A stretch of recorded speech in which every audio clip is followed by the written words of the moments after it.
All right, so we tracked the vocals. We got the verses, some doubles, some harmonies, all that stuff going. And what we're going to be looking at in this video, it's going to be kind of a two-part video, but condensed into one actual section. I'm going to talk about just the first step of the vocal editing process, or what you guys should be doing. This isn't stuff that I invented by any means. It's just sound mixing advice. So what you're going to be doing with vocals, the first thing you want to do is clean it up. Clean up the breaths, clean up the pops, and just make sure that you have the takes that you want. Maybe take a break, step away from the session for 10 minutes, get a cup of coffee if it's daytime or whatever. Just step away, let your ears kind of refresh themselves, and then come back to it and make sure that you have the takes that you want. Now what we did here with this, I'm in a new session right now because I like to do vocal sessions when I'm starting to do pitch correction. I'll just bounce out all the audio. So what we have here is we have the track stacks of all the comps. And what we did was we went through and we recorded a bunch of passes of the verse. Now, anytime you're working with a singer, the first probably the first 3 or 4 takes, it's just me messing around with setting levels. It's a lot of times the singer or the vocalist isn't even warmed up yet, but I just want to set the levels. I want to make sure that I'm getting good gain coming into the DAW. And what we have here is we have took 15 different takes of audio, and you can see that actually a lot of the audio was used from the first few takes, and I like to cap it at about 20. So I like to do anywhere from 10 to 15. And usually that will give me a bunch of stuff to choose from. Or the vocalist in this case, Luna, she sat down and she went through and was like, oh, I like that take. That has the right feeling. Anytime you actually have the singer or vocalist in the room and you can actually sit down with them to discuss and kind of, see which takes they like the most, I think that's really cool. So if you don't know what comping is a way that makes recording a lot easier.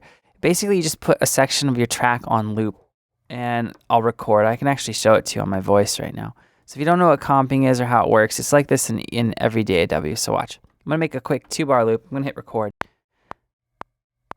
And I'm going to continue to talk. And what's going to happen is this is going to loop. And I'm going to continue to talk, and this is just going to loop over. All right, so I just did 2 whole different little lines. See how there's a drop-down folder now? So this is how we attack the vocals. So this is take 1, and I'm going to continue to talk. And what's going to happen is this is going to loop. Now here's the one with different inflection. And I'm going to continue to talk, and this is just going to loop over, right? And then let's say I like this one, the first half of take 1, but I like the second half of take 2, or vice versa. You can just scrub in between them. So let's try that with this.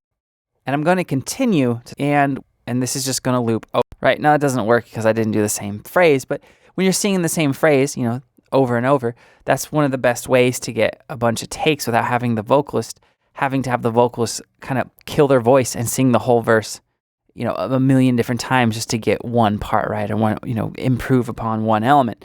So that's what we did here. We have we have all the comps for everything. And then after I make sure that this is the take I want, I'll clean it up. I'll take out all the breaths. And I've done that, and there's automatic crossfades in Logic with where I do the comp swipes at.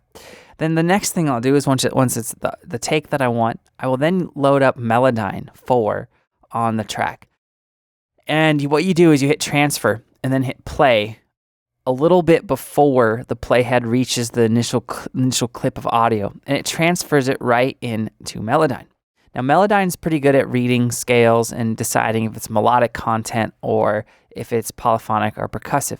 There are other pitch editing softwares out there, and if you guys are producing tracks and you want to be able to work with a vocalist a little bit easier and you want to pay less money to do it, being able to pitch correct is a huge bonus if you know how to do it yourself, because then all the vocalist has to do is record the raw tracks, they send it over to you, and you mix them.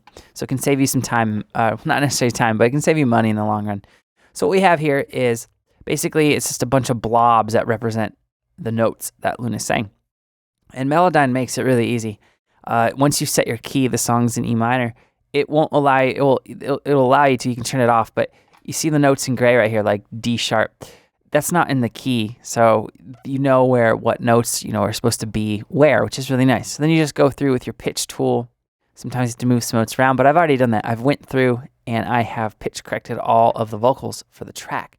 That is the third part of the vocal editing process, is making sure that you are making the performance sound tight.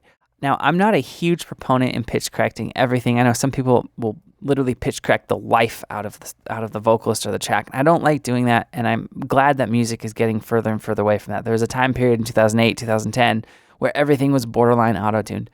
And so it's one of those things, you should run through it and tighten things up, but it shouldn't sound, in my opinion, auto-tuned or pitch corrected. It should still sound natural, organic, and sound like it was sung by a human being. And with Luna, there wasn't a lot to do, to be honest with you. There's a couple notes here and there that we adjusted like pitch modulation on to control vibrato, but really simple edits. Didn't take long. It all took about 20 minutes, which is really cool. So if you guys don't have a pitch editing software, Melodyne's a good one. There's one that comes with Logic X. It aliases, though. It makes some weird noises. I would love to be able to use it, but it's just not good enough. I know Studio One has a version of Melodyne. In my opinion, Melodyne is by far and away the most intuitive and musical sounding pitch editing, auto-tune style production software out there.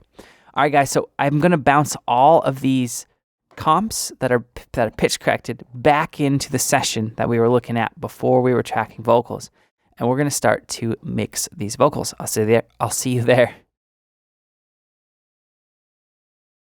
If you like this course, why not head over to sonicacademy.com, where we have hundreds of complete track builds in every genre imaginable, including all the project files and samples.